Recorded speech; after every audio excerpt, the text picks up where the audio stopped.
Muy bien, vamos a continuar con nuestras sesiones. Son dos más. Una de Vamos a tener un par de sesiones cortas.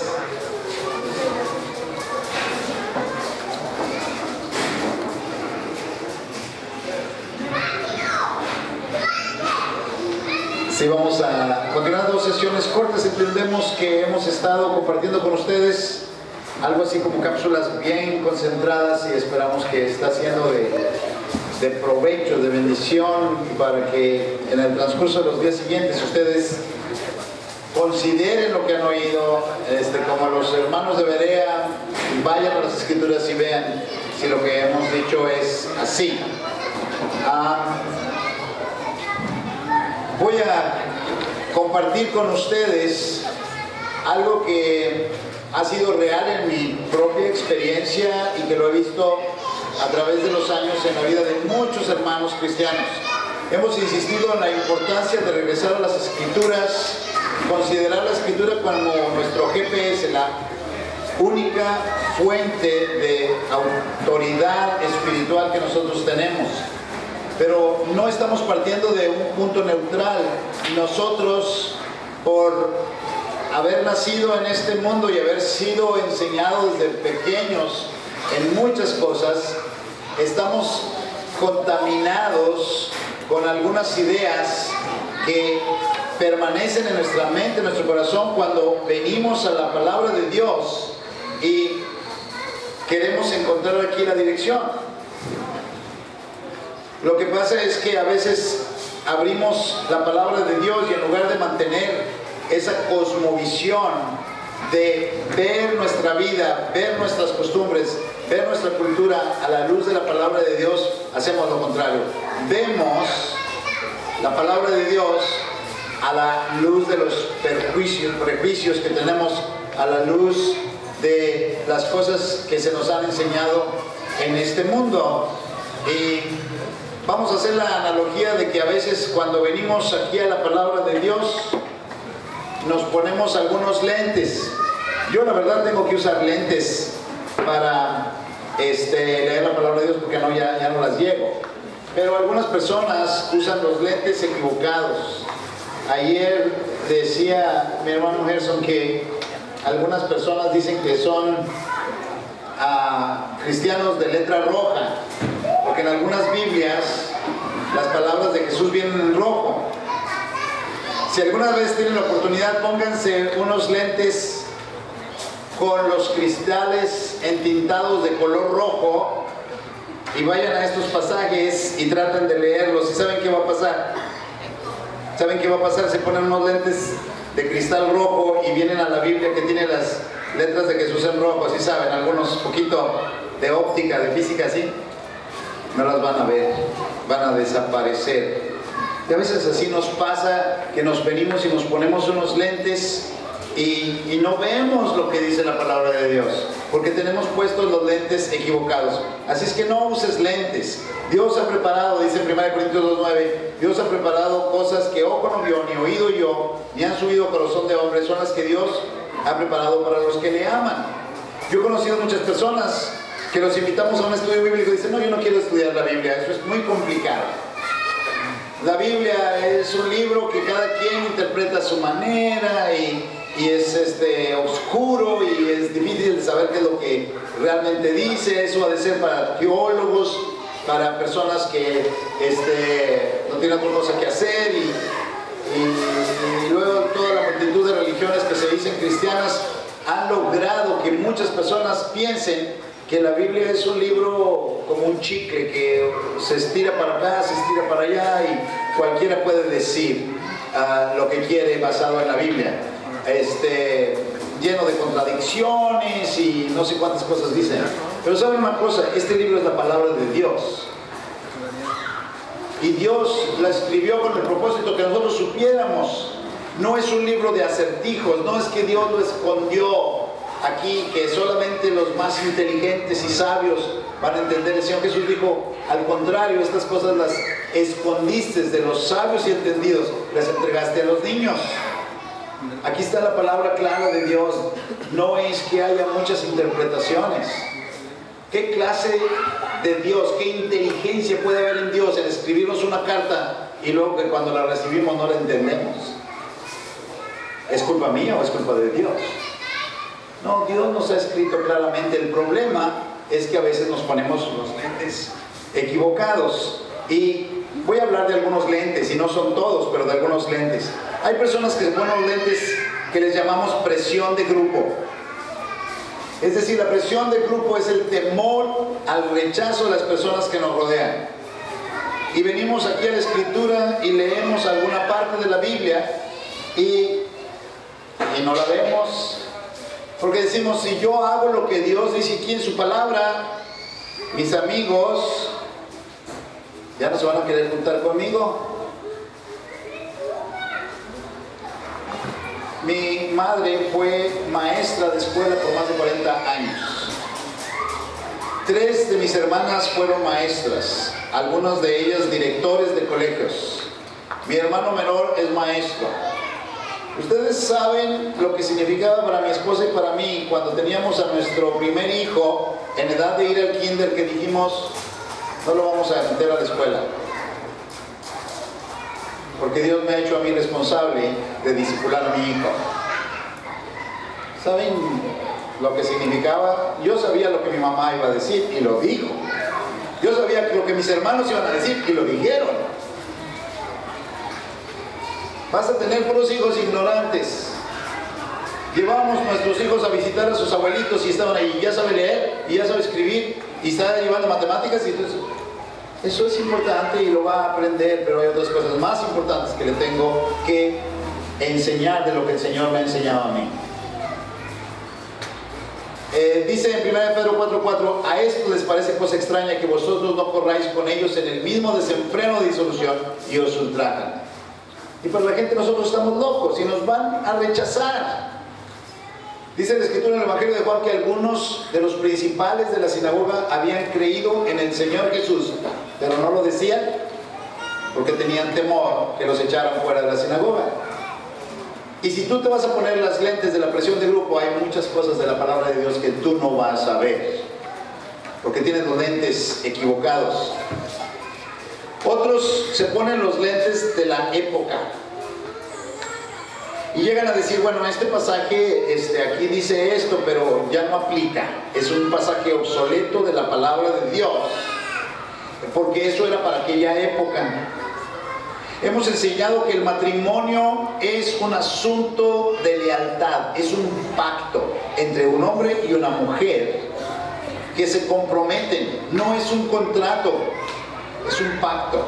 Es la palabra dada de discípulos del Señor Jesús que dicen sí, sí, no, no. Dios aborrece el repudio y el divorcio. Tan es así que en la palabra de Dios, en la ley, se castigaba casi igual romper un compromiso que romper un matrimonio, ¿sabe? ¿Por qué? Porque el principio es el mismo, es la palabra dada. Pero ahora encontramos muchos jóvenes que se la pasan jugando. Se ilusionan mutuamente, el joven a la señorita, se hacen pensar que van a llegar a algo y luego cualquier día dicen, ahí nos vemos. ¿Es esa la enseñanza del Señor Jesús? Que hoy digas que sí, mañana que no. Que defraudes, que engañes, que ilusiones. Y decimos, aquí está la palabra de Dios. El matrimonio es un asunto de lealtad, de un pacto, de una palabra dada. Un compromiso no lo rompe un hijo de Dios, una hija de Dios. Ten cuidado cuando te vas a comprometer, porque cuando dices que sí, es sí. Y vienen algunos con los lentes de la época y dicen, no, esa es la costumbre judía, es de aquella época. Pero leemos en el libro de Mateo que viene el ángel y habla con José, que estaba comprometido, todavía no estaban casados, estaba comprometido con María, y le dice el ángel, no temas recibir a María, tu mujer. Un momento, espérame, no es mi mujer, yo la voy a dejar porque pues, está embarazada y yo no fui y además apenas apenas estamos comprometidos, no nos hemos casado. Pero el ángel le dijo, no temas recibir a María, tu mujer. Es que este ángel era judío, ¿verdad? No, los ángeles no son en ninguna época. Pero no lo veo porque me encanta venir a la palabra de Dios, y cuando veo una cosa, que la mujer esté sujeta a su marido, es que sí se acostumbraba en aquella época. Y no veo las verdades de la palabra de Dios, porque pienso que hay pasajes de la palabra de Dios que ya están obsoletos, eso no aplica a nuestros días. Pero el Señor Jesús dijo, los cielos y la tierra pasarán, pero mis palabras no pasarán. Hay otros que usan los lentes de la costumbre. Sí. Negarse a cambiar por hábitos, costumbres y tradiciones. Bueno, es que aquí en mi familia, o en la casa de mis papás, quien compartía la palabra de Dios siempre era mi mamá.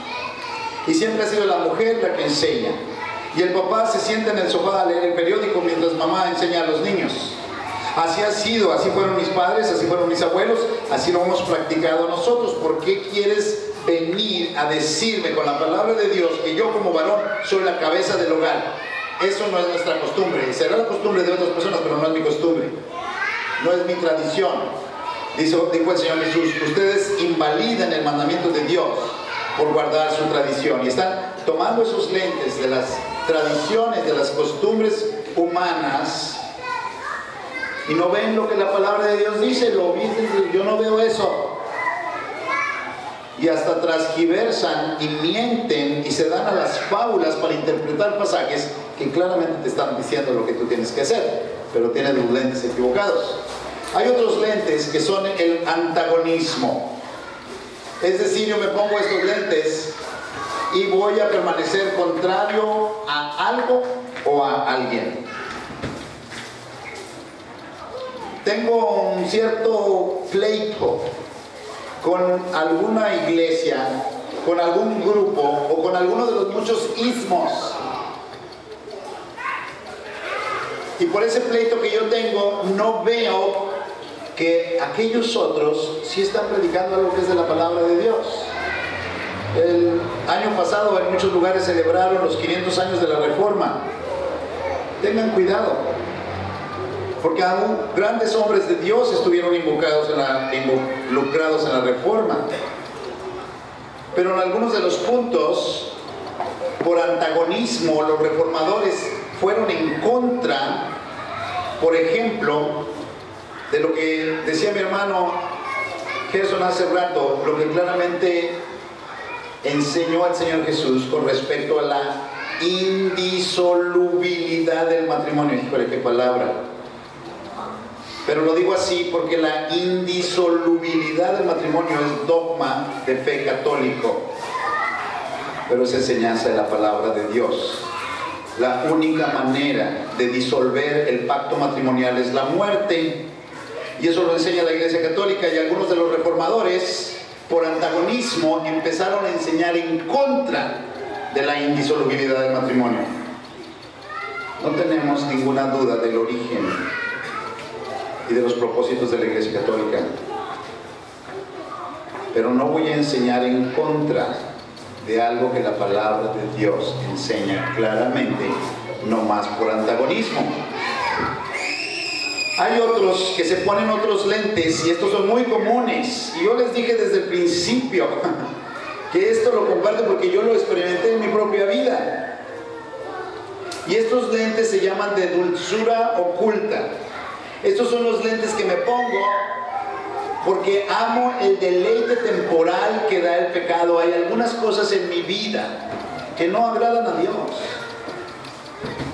Y luego a veces, como algunas personas hacen, ¿verdad? Dicen, bueno, ¿qué leeré esta mañana de la palabra de Dios? Voy a leer aquí, y abro aquí, y encuentro que la palabra de Dios me dice, estás obrando mal. Esto que tú estás haciendo equivocado, o estás dejando de hacer lo que la palabra de Dios dice, y el que sabe hacer lo bueno y no lo hace, es pecado. Y me pongo los lentes de la dulzura oculta y digo, yo no vi ese pasaje, voy a buscar otro, porque ese no lo vi, porque hay pecado en mi vida. y me resisto que la palabra de Dios, como dice el libro de Santiago, sea un espejo que me esté mostrando lo sucia que está mi cara. Y hay muchas personas, muchos predicadores, muchas iglesias que se resisten a ver las verdades de la palabra de Dios porque están viviendo un pecado y ese pecado les causa un placer oculto. Dice el libro de Proverbios, las aguas hurtadas son dulces y el pan comido en oculto es sabroso. Y no traigas la luz de la palabra de Dios para revelar mi pecado porque no lo voy a ver. Tengo puestos mis lentes de la dulzura oculta. Obediencia a los hombres. Anteponer el mandamiento de hombres a la palabra de Dios. Y esto es muy común. Hay muchos ismos. Algunos han dicho que de los grandes hombres que han dejado enseñanza y de la cual se ha transgiversado hasta crear corrientes doctrinales, han dicho, yo creo que si estos hombres escucharan esos ismos, ellos mismos dirían, yo no soy. De hecho, Carlos Marx llegó a decir, yo no soy marxista. Pero hoy en día encontramos tanta gente que sigue con tanta fidelidad, con tanta lealtad las enseñanzas doctrinales de hombres y no les dejan ver la palabra de Dios. Y yo he platicado con algunos hermanos y digo, mira, si yo tomara esa doctrina tendría que borrar varios versículos de la Biblia que dicen claramente lo contrario. Y si tomara la posición contraria a esta doctrina por otro ismo, tendría que borrar otros versículos de la Biblia. Hemos sido llamados, dice ahí en Hechos, a obedecer a Dios antes que a los hombres, a escuchar la voz del Señor por encima de las voces de los hombres. Ayer que iniciamos estas conferencias, mi hermano Gerson oraba que no vayamos nosotros a decir algo que desvíe la atención y la mente y el corazón de ustedes hacia lo que decimos nosotros. Eso no vale la pena, no tiene ningún valor. Cuando leemos la enseñanza del Señor Jesús con respecto a los rediles y al pastor, entendemos ahí en Juan capítulo 10, miren, hay dos maneras de mantener las ovejas juntas y seguras. Hay dos maneras. Una manera de mantener a todas las ovejas juntas, para que pongan atención los que son pastores, una manera de mantener a todas las ovejas juntas es meterlas en un redil, es decir, una estructura externa que puede proteger a que no se vayan las ovejas y quizá también hasta que no entre algún ladrón o salteador o algún animal. Y ahí están todas las ovejitas juntas y seguras porque hay una estructura alrededor que las mantiene juntas y seguras. Esa es la primera manera. Pero hay otra manera de mantener las ovejas juntas y seguras. Y es cuando llega el pastor y con su voz, la voz del pastor, llama a sus ovejas. Y las ovejas salen del redil y le siguen. Y esas ovejas que conocen la voz de su pastor se reúnen todas alrededor del pastor y ahí están todas juntas. No hay ninguna estructura que las obligue a estar juntas, sino que lo que las mantiene juntas es la voz del pastor. Y saben una cosa, si el pastor es un buen pastor, su vida da por las ovejas, esas ovejas van a estar seguras. Pero hay veces que nosotros, por obedecer y por seguir las doctrinas, yo nací dentro de una iglesia protestante, mis padres fueron protestantes, mis abuelos fueron protestantes, y aprendí las doctrinas de mi denominación. Esas doctrinas de denominación están tan embebidas en mí, que muchas veces cuando vemos la palabra de Dios todavía batallo. Yo de niño veía ahí, a mero adelante del templo donde nos reuníamos, mas Jehová está en su santo templo, calle delante de él toda la tierra. Por años vi ese versículo ahí delante de mis ojos y yo estaba seguro que cuando yo entraba a ese templo ahí estaba Dios, y que cuando entraba a ese templo yo debía estar calladito y sentadito y portarme bien. Afortunadamente, cuando salía del templo, ya Dios se quedaba ahí encerrado, ya podía hacer todo el relajo que yo quería. Cosas de esas se nos quedan grabadas en nuestra mente. Pero queremos escuchar la voz del pastor por encima de las voces de los hombres. Debemos preferir la congregación de las ovejas alrededor de la voz del pastor y su seguridad en lugar de la aparente seguridad y congregación de los que están adentro de un redil. Dijo el Señor: tengo otras ovejas de otro redil, a estas también las voy a llamar, y habrá un redil. No dijo así. Habrá un rebaño y un pastor. Que hay muchas contradicciones en la Biblia que cada quien la interpreta como sigue. Escucha la voz del pastor y no habrá diferencias. Algunos otros se ponen otros lentes de la simpatía. Es decir, mi padre, dirían algunos, no es el caso, gracias a Dios, Dios me bendijo por los mejores padres que hay en todo el mundo, hoy todavía los tengo, le doy muchas gracias a Dios, pero hay algunos que dicen: bueno, mi padre es un alcohólico, así es que ¿cómo voy a ser yo para estar predicando en contra de no os embriaguéis con vino?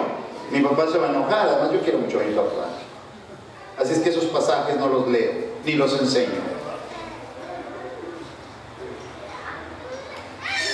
Y siento tanta simpatía por tal o cual persona que pues veo en la Biblia que aquí dice algo, pero no es que debemos amarnos todos. ¿Cómo le voy a enseñar a mi congregación algo que los va a herir? Decía que ya no van a volver. Si les decimos la verdad, no van a volver, y yo quiero que estemos aquí todos juntos y que nos amemos los unos a los otros. ¿Cómo le voy a decir a mi tía, a mi hermano, a mi amigo, a mi hijo lo que veo en la palabra de Dios que está mal en su vida? Y no saben ustedes cuántas veces a mí me han acusado de ser una persona que no tiene amor porque digo la verdad. Pablo decía a los Gálatas: ¿me he hecho su enemigo por decirles la verdad? Fieles, dice Proverbios, fieles son las heridas del que ama, pero importunos los besos del que aborrece. Hierro con hierro se aguza. Así el hombre aguza el rostro de su amigo. Un cuchillo se afila con otro cuchillo.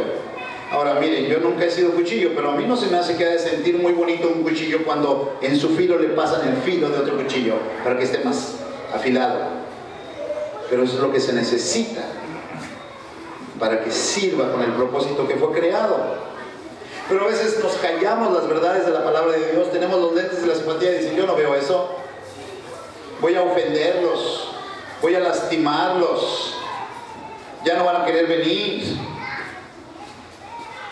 porque tengo puestos los lentes de la simpatía. ¿Cuáles lentes tienes puestos tú?